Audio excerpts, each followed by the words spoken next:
What's up, everybody? Welcome to another episode of Level Up, the Personal Branding Podcast. And today we're doing Jim Morrison and the Doors, one of my favorite groups of all time. Just an amazing group. Had a very unique sound. They had no bass player. Most of the bass on most of their songs was played on the left hand on the organ, down the organ a little bit by Ray Manzarek, the amazing keyboardist. He's one of the great keyboardists in popular music, be it R&B, funk, or rock and roll. And just go on Spotify and just put in listen to one of the live versions of Light My Fire. He always does a extended organ solo in that live, and oftentimes as well he kind of has a dialogue between his organ soloing and the guitarist Robbie Krieger, and also a great guitarist as well. Loved his style. He had a kind of flamenco Spanish influence there, and so they were just great musicians all around. John Densmore, good drummer. I think I have that right. Densmore and on drums, and Krieger on guitar. But Jim Morrison was a great lyricist. I've talked about this before.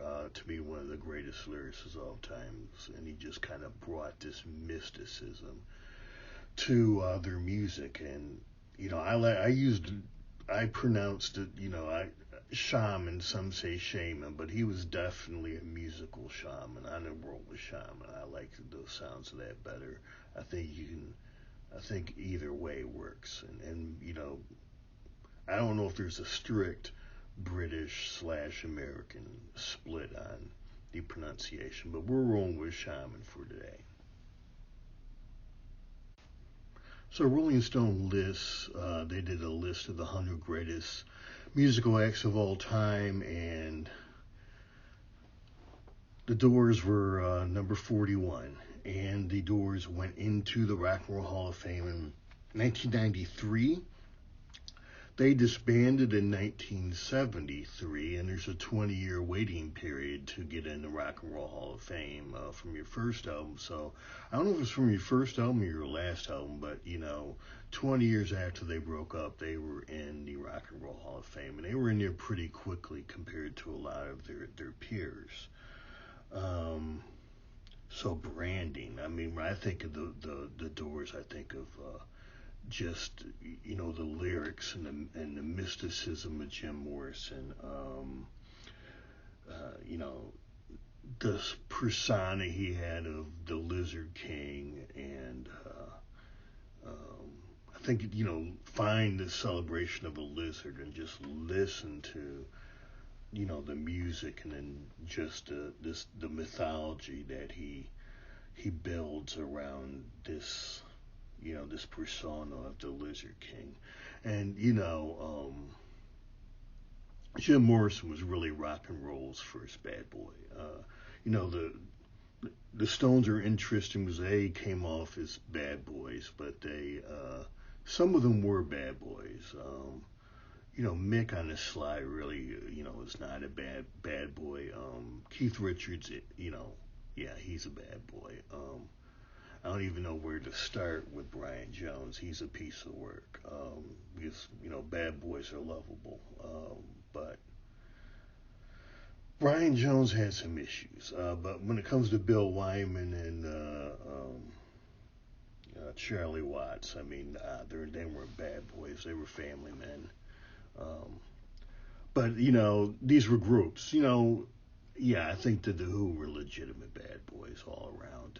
But Jim was kind of the the James Dean, the rebel with a cause, of rock and roll in the '60s. I mean, they tried, because Elvis, swiveled his hips and all that stuff, and they tried to turn Elvis into a bad boy. But Morrison was the real deal, and he had a crazy side to him, and he could be difficult. But hey, that he was the real rock and roll rebel when it comes down to it.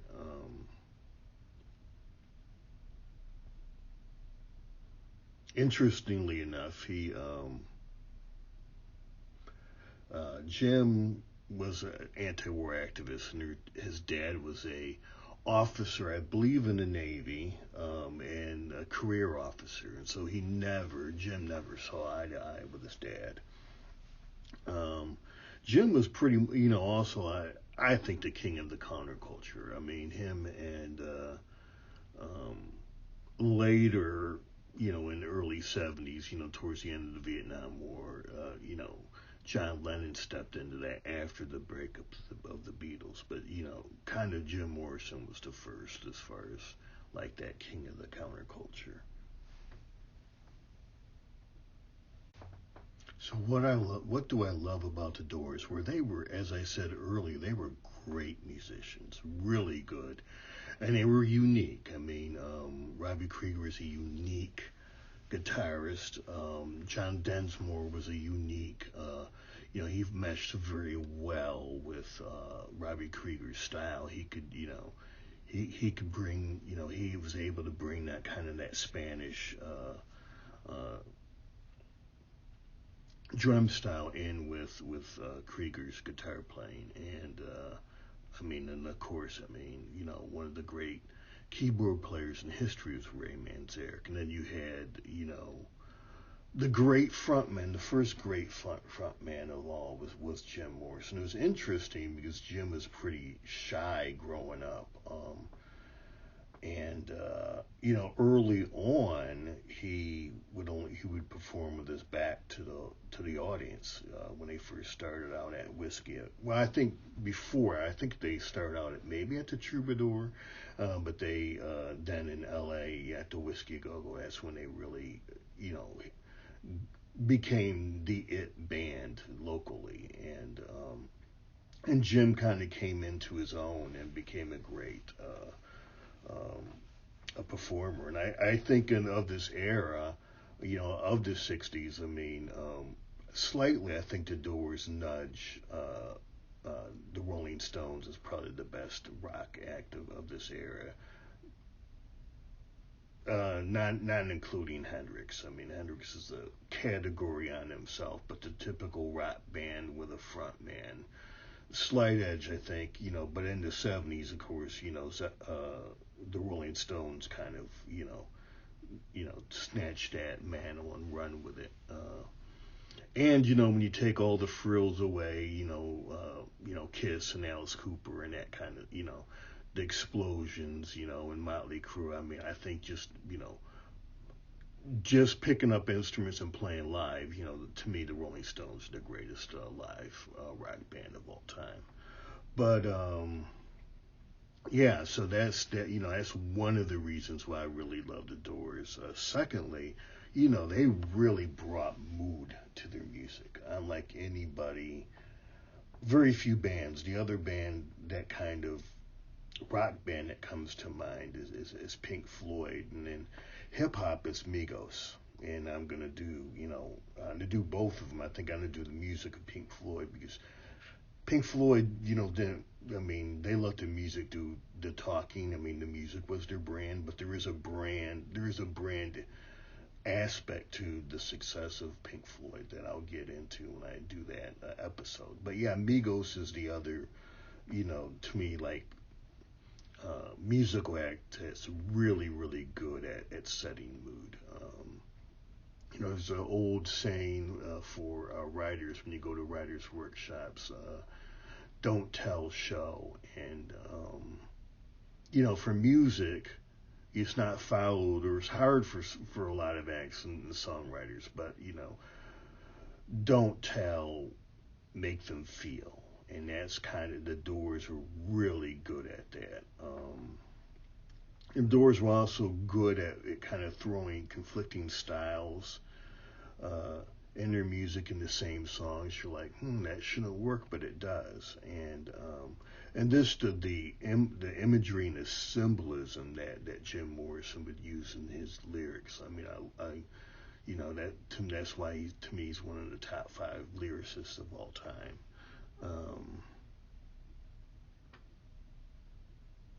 And Jim really was influenced late in the Doors' run by theater, and I forget what it was actually called at the time, but and it was sort of the shock aspect of the theater that was going on in the 60s, and of course, the allegations, which I think the governor, not Charlie Crist, but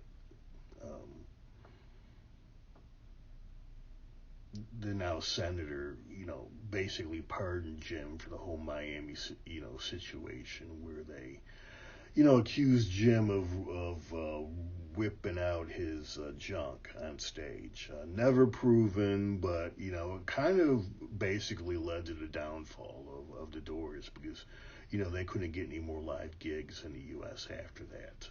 They maybe had 1 or 2 or 3, but, they were gonna, at the time, the Florida authorities, they were gonna go all out and prosecute Jim, and I think it was 5 years hard labor that he would have gotten if it would have gone to court. So the Doors, I mean, they did, the last album, and then Jim went to Paris and, passed away. So Jim is interesting too, because he really, early on going in the Doors, I mean, he really kind of loved the idea of being a rock star and kind of chased to fame, but kind of got jaded with fame as he went along. And, he always thought of himself as a poet first and a musician second. And, you could see the poetry and hear the poetry in his lyrics. So one of the interesting things is, some of his biographers, not the early ones after he passed, but have looked at his, in the last 10, 15 years, said, he, grew the beard and put on weight, purposely because he got sick of being a sex symbol. And that's interesting. You have that same struggle with fame with Sly Stone and Kurt Cobain as well. Yeah. So I discussed earlier, and have done a couple episodes on what I call epic songs, and I've done Bohemian Rhapsody, Free Bird is Coming, Dream On,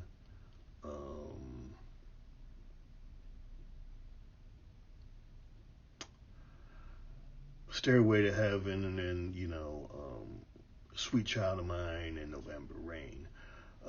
And there's other than, there's some similarities. These are kind of romance songs other than Bohemian Rhapsody. But really, and so, you can argue that the Doors did the first epic rock songs, but they did them differently and very differently than the songs I just named. And I consider The End and When the Music's Over as the 2 songs I'm talking about. And the Doors had some, a lot of people just say straight out they're a psychedelic band, but they're a lot more. There's a lot more going on here than just psychedelia. But yeah, I mean, those songs had psychedelic aspects, and they were definitely epic. Both of them. And so it's interesting, but there's those. They're epic, as I said, differently than the later songs, and nobody's really done songs similar to The End or When the Music's Over since. And also, I don't know if this is finally, but at least the next item I want to discuss is the movie The Doors by Oliver Stone and how this fits in the branding. I am members of a member of some of these Facebook Doors fan groups, and it gets very heated when the Oliver Stone movie comes up because either the Doors fans love the movie or they hate the movie. I'm actually a fan of the movie. The band members did not particularly care for the movie. They said, "Oh, it made Jim seem like he was an alcoholic and a druggie." Well, we know Jim did drugs and whatnot.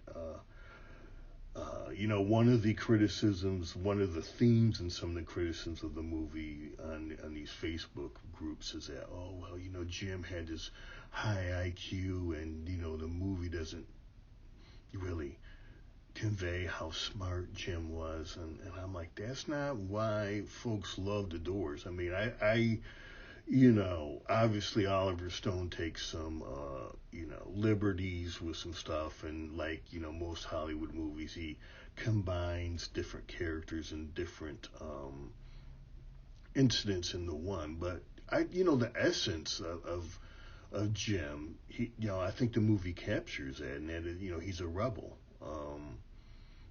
The good and bad parts of being a rebel. So I actually love the movie just because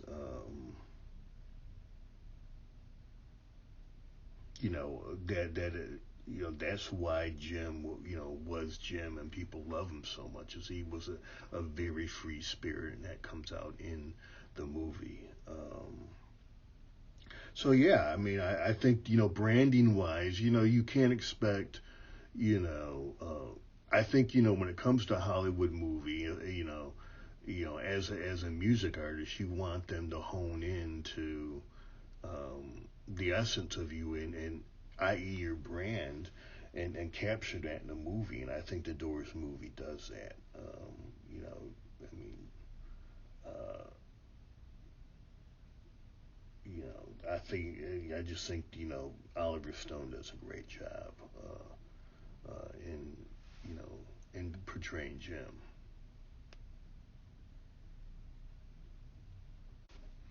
Yeah, and going back to the movie, I think Val Kilmer does a good job of capturing the charisma of Jim Morrison in the movie.